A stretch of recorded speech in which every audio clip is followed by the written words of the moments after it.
I'm Jon VanDam, Bassmaster Elite Series Pro. Welcome to Michiana Outdoors. We got a question from a viewer, earlier about how to catch fish in the heat of the summer when they're suspended. Suspended fish are the hardest fish to catch. And a couple little tricks and things that I do will help you be more effective at targeting and catching some of those fish. One thing for sure, is trying to find the bait fish. You find the bait fish, whether it's bluegill or smell or whatever it might be, in your lake. That's the first thing and the first step to finding these fish. Once you find that, the fish are close. So, and what I do to try to find them, use my electronics for one, but then I use kind of a search bait.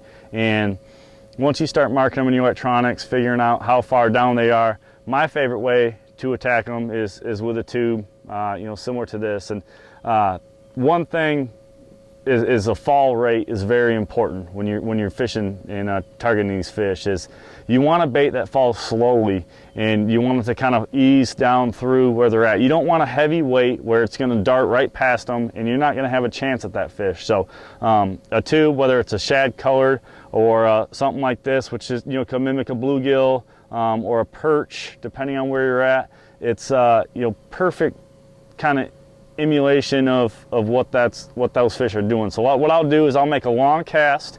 A long cast is key, kind of staying off of those fish, not allowing your electronics to kind of mess with them, because believe it or not, sometimes they do hear the ping of your electronics. But using like a 3/16 or an 1/8 ounce sinker inside your tube like this, making a long cast, you count it down to about where those fish are, and a lot of times the bites that you're going to get are going to be right away.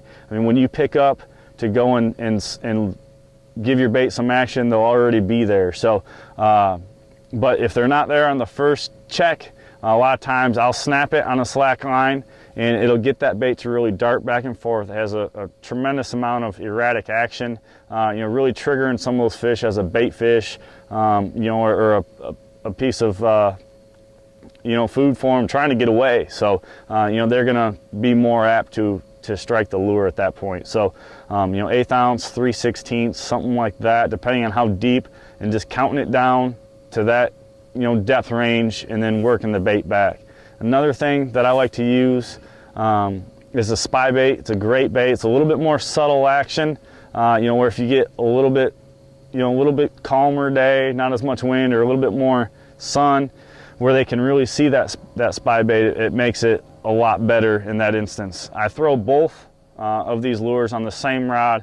It's a rod that I designed actually specifically for throwing tubes, in our Michiana area, whether it's like Lake St. Clair or whatever it might be. It's 7'5". It's a GLX 892 by G Loomis, and I throw both these presentations on a spinning rod.